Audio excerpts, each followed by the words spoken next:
Hey guys, it's Patootie with TGN.TV, bringing you guys some League of Legends commentary. Today I'm playing as Trundle, the Cursed Troll. This is a 5s match. I'm playing with most of my team here, playing against a Go4LoL match against Curse Gaming. Now, obviously this is not the regular lineup of Curse Gaming. If you haven't already noticed, they have a few subs. They have Reginald mid, from Team Solo mid, they have Skara top from Team Dignitas, and they have a few other, I guess, B-line members playing in the jungle and AD bottom, but Liquid also playing support bottom lane. So as I said, this is a Go4LoL match. I'm playing Trundle, I am jungling. We have Fred going top as Nidalee. We have Need Some Sleep playing Kennen mid, and Nemesis playing Kog'Maw bottom with Soraka support on Asurite.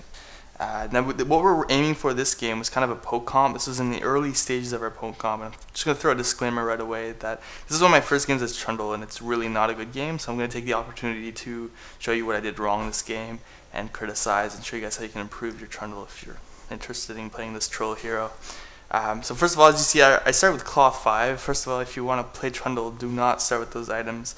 I recommend starting with Vamp Scepter, or you can go Boots as well if you're not feeling as safe.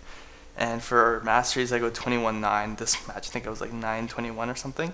But if you go 21-9, you clear the jungle fastest way possible, and that way you get ganks earlier and your team will love you. So this is a poke comp, really the poke comp at its finest. We have Trundle jungle, so his pillar is going to be used to, when we're sieging down turrets, to just slow them, AoE slow it to make it easier for Nidalee spears to land, as well as Kennen Qs.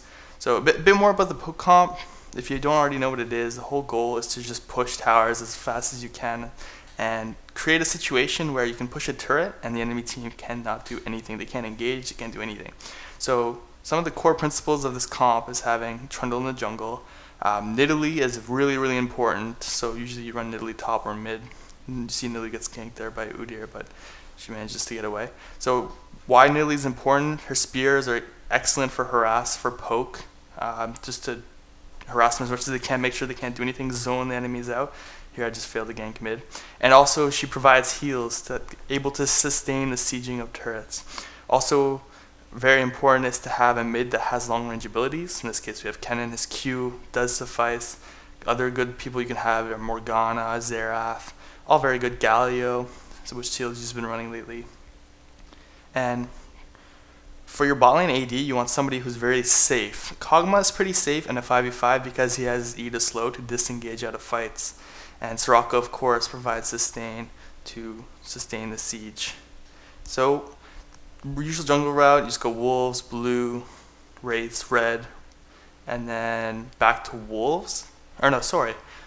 Wolves, Blue, Wraiths, Wolves, then Red. And you can do dual golems if you want, or do Wraiths again and go into gank. That's the fastest way you can clear it. For runes, I have some attack speed reds, I think, attack damage quints, armor yellows, and magic resist blues. And so we were kind of scared going into this game. I mean, obviously we're facing some big names. Reginald mid, it's quite a scary name. But we do pull off full first blood here, actually. Nidalee taking a Rammus top. So Scar is playing Rammus, quite unconventional of a top laner, but I can see why it would work because it's just extremely tanky. And as he gets tankier, he starts to build more damage because of his passive, and it can just snowball really out of control. So anyway, as this game continues, a few things I do want to announce. I am streaming full time now on Twitch.tv. Well, not full time, but I'll be streaming a lot. I'm thinking probably about 6 hours a day. Sometimes, some days less, sometimes more. Almost every week at about 8 p.m. PST. Every day of the week we'll be having team practices, so you'll see me do ranked 5s and stuff like that. Otherwise, I'll mostly be doing solo queue.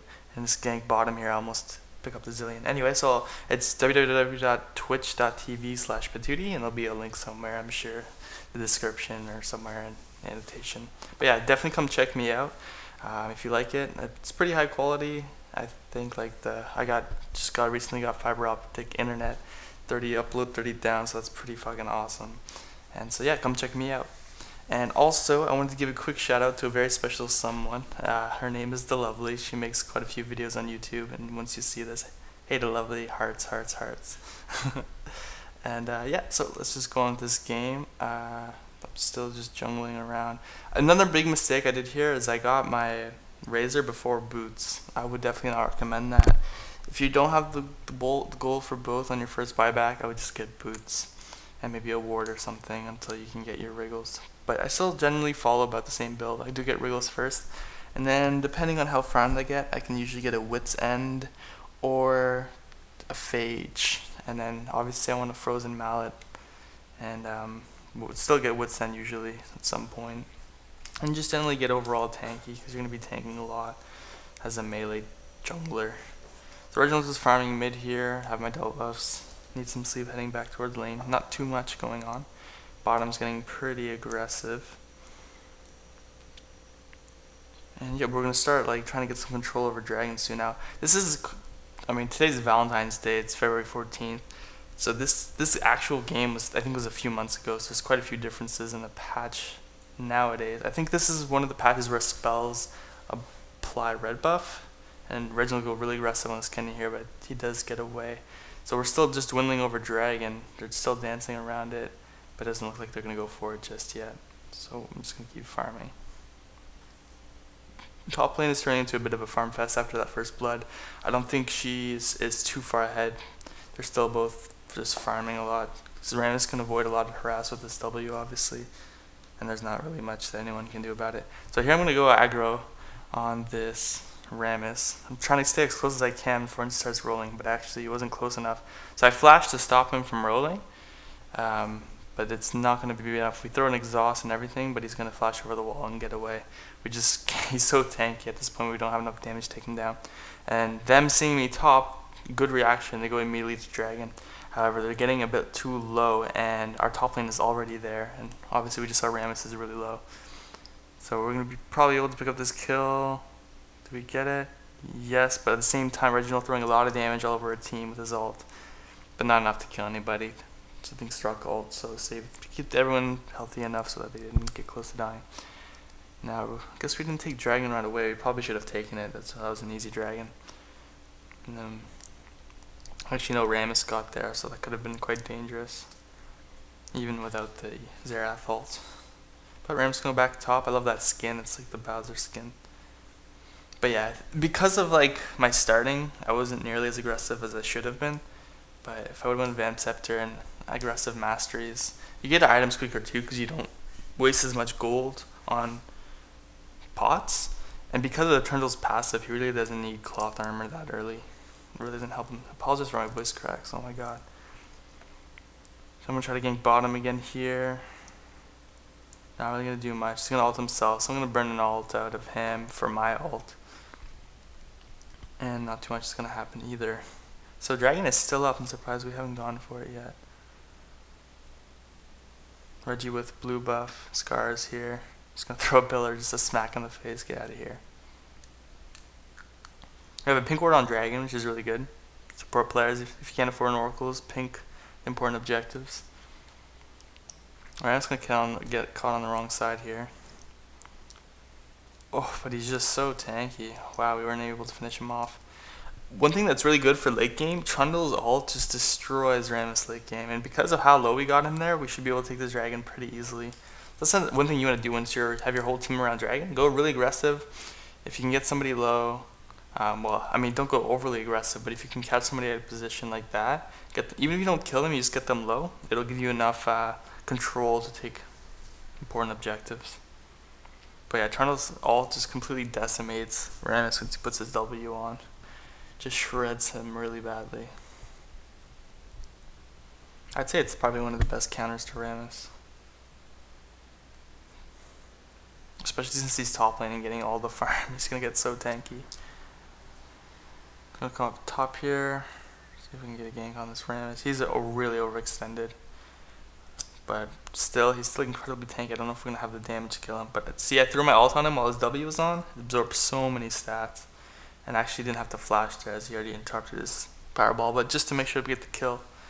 Because since this is a very low kill game, it's like almost 20 minutes. It's only 3-0. This is something that's not common, but it's not uncommon either. In tournament matches, people tend to play a lot less aggressive. And we're going on this Xerath. Oh, even with 2 people on him, Reginald was able to take out that cannon, just throwing everything he had before he died.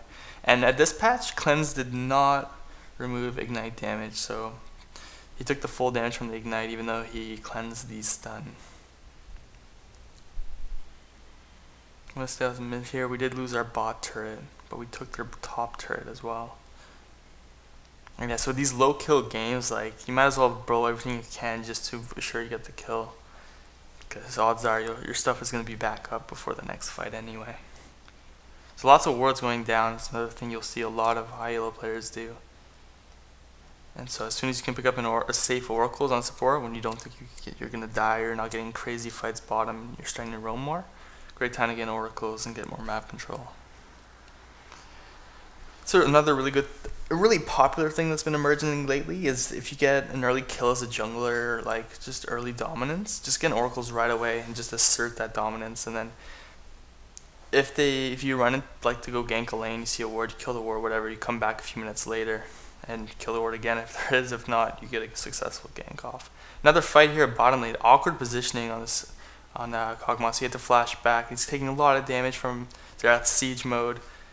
The Soraka heals are ridiculous, blowing everything to try to save him. Is he going to get away? No, the last auto attack from Rance is going to kill him. Speed buffs from Zilean keeping this guy safe. And wow, I'm taking a lot of damage. And here comes Kennen in, but he got exhausted for the full damage on his ult. Man, just a messy fight. Xerath got really good positioning on his siege mode, and Kog'Maw got kind of out of position there. We couldn't stop the Rammus or the Xerath damage. That's quite rough. Now they're going to steal our blue buff too. Another very important thing. One of the easiest ways to win games, if you're starting a new team out and you want to figure out ways you can like facilitate your wins, time your enemies' buffs. If you see them kill it, or you know where the jungler is starting, if you have a CV or anything, time their buff. It's 5-minute respawns on blue buff and red buff after the last little lizard is killed. And we actually time Dragon here, so we see we have the time, we have it perfectly up. We're going to kill it as soon as it comes up. You can do the same thing for their buffs. If it's, for example, if you're on the blue side and then you want to take the enemy's blue buff, you time the blue buff right away. And then about 30 seconds before it spawns, you send your mid lane, your bot lane, and your jungler at their blue buff in anticipation. If the jungler's there, you kill him. If not, you take the blue buff. And it's really hard to respond to because the jungler could be out of position, mid lane could have backed, bot lane could have backed. And if that's the case, if your team is well aware of when the blue buff's coming up, you can all group up and go take it. And just completely deny the mid lane of a blue buff or the jungler of a red buff, which is huge. It's a lot bigger than you might think. Kog'Maw already has his Infinity Edge, 2 Doran's Blade. He's getting pretty strong. We're all getting pretty strong, but one thing that's really important about the poke comp as well that we're running, you don't want to lose turrets early on because it makes you lose a lot of map control, and it's harder to 5-man game, like push mid if they have a possibility of pushing top or bottom, like after they've already taken the first turret. Another thing too, the team we're facing, what kind of counters a poke comp is comps with really hard initiation, like Rammus or Amumu, things like that, things that can really force a fight, or heroes that can clear waves really fast with long range, such as Xerath. Very good versus poke comps. So we're not facing the optimal team for us to do it, but it was good practice for us to see what we can pull off against a team like this. I'm just gonna keep farming up. Udyr getting pretty strong. Rammus has a Warmogs, armor boots, Heart of Cold, and a Wriggle, so he's pretty strong. That extra armor is going to help him a lot in damage. And now this is the part of the game where we're saying, okay, it's 25 minutes in, we're pretty strong. Our Nidalee has some decent AP items, she can do some decent spears. Let's just 5-man mid and try to kill them. Now Kog'Maw's E, as you see there, to try to disinitiate, but Skylar's going to flash in, taunts it immediately, and then flash cleanses away. Everybody goes in. The ult from Zilean on Udyr. It's just a messy fight. And I just got exploded at the end there. I took a crit and Xerath Q at the same time, and I just died instantly. And Fred's gonna die here as well, and they're all so low. He was just like a fraction of an inch away from Qing the Rammus, and he would have died, but it's unfortunate he didn't. But you can see Asteroid keeping timers and everything. Our blue, their blue, dragon, everything. And look how low that Rammus is. So taunting. Now we just saw them backing, so I remember when we were on vent at this time, we're just calling, let's go do Baron. They just backed their low, so that's what we do exactly. I'm not sure if we don't have a pink or an oracle, so we don't know what type of vision they have on it. But we just saw them back, so we get this Baron for free. Nobody even came to contest us. You see the timer going right down in chat. We do know when the next Baron's gonna be up, and if we're in a good position, we're gonna take it right away as soon as it comes back up again. Oh, and for abilities, I max this Q first, W second, E third. Pretty self-explanatory. Q helps you clear faster, W helps you clear faster. E lastly will decrease the cooldown, increase the slow. Now this is another, Reggie just stole blue again. Reggie does this 2 or 3 times during the game, and it's really frustrating for us to have it stolen so easily, and there's really not that much we could have done. So as this game continues on, I mean, despite losing the blue buff, we do still have Baron. So we're going to start just clearing a bit more, let everybody buy, then we're going to go right back to our mid lane. We do really badly want this front turret down, because killing the mid turret gives you a lot of control. They're completely out of position, not even back mid yet. Only Caitlyn being there, we're taking down the turrets for free. Still only 2 people there, we see a third one in the back, we can start poking right away. I throw my pillar up, this is how it works. I throw my pillar up, slows everybody, get the Nulli spears going, some cannon spears going. At the same time, Kagama's going to sneak 1 to 2 auto attacks on the turret, maybe a few more depending on how far back they move.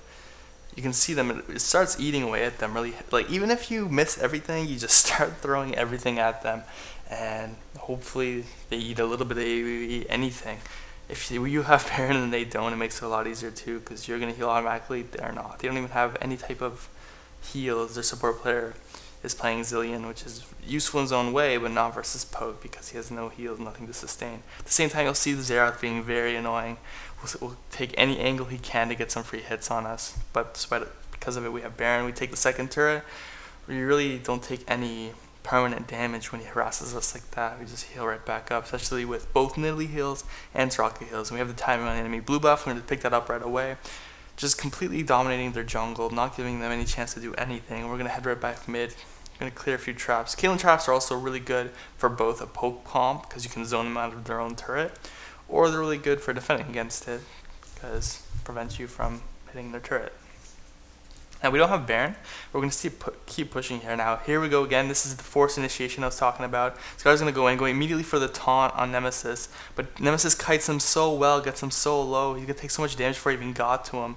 Now Xerath's huge AoE coming out, damaging everybody. He has to force the flash away since Kennen comes in with his ult. I'm going to go in crazy. I don't know, I'm hitting a minion, doing random stuff. Everybody's getting extremely low. But oh, that Caitlyn got greedy for one more auto attack on that cannon and just gave her life up to the Kagama, and that's going to give us mid turret. We didn't lose anybody. Soraka heals really pulling out for everybody, and because of it, we're going to take middle inhibitor. Now, this is how an optimal poke comp works. You just, oh shit, and then they're going to take out Fred here, but at the same time, my pillar is going to zone Reggie completely out with Kagama slow, so it's going to be a 1-for-1 exchange there. But as I was saying, this is what you want to do. Just keep pushing. You don't want to fight until you take enough turrets that you become just as farmed as they are, or much stronger than they are. Your Soup pestering me to give him a shout out, because this was a streamed match, obviously, in front of a lot of people. Now I'm just building random stuff. I just want to get the CDR so I can keep spamming my pillar as much as I can. So it helps for the poke. So I think I'm building probably a Spirit Visage or something random. Now they're in a very bad position. Baron's coming up in a few minutes. As soon as it comes up, we'll be able to pick it up, no problem. And if they do try to come fight us, well, we don't have to fight them. We can just keep disengaging, and in the meantime, their lanes will continue to push, and eventually they'll have to send somebody back. So we're going to just keep staying grouped up. Dragon is up. Yeah, we're going to go pick up Dragon. It's a free Dragon. Just more gold. Keep building our advantage, and this just snowballs out of control. We get stronger and stronger. There's really nothing that they can do anymore. All they can hope for is for a really good initiation. And here we go. This is probably going to be the last fight. Rams goes in, but Kog'Maw becomes so strong from all this turret gold. He just shreds that Udyr so fast. Now, we are getting pretty low too. Kennen does die, but we're still coming out stronger. So I'm going to go ahead and on this Caitlyn. Exhaust going off on both of them. I didn't get any phage procs, so she's still running at full move speed, but because of Nidalee and blue buff, no problem, I'm going to take him down. And because of that, because we won that fight, it'll be GG, guys. And thank you guys so much for watching. You'll see me around. Come check out my stream, and we'll have some fun. Alright, peace out, guys.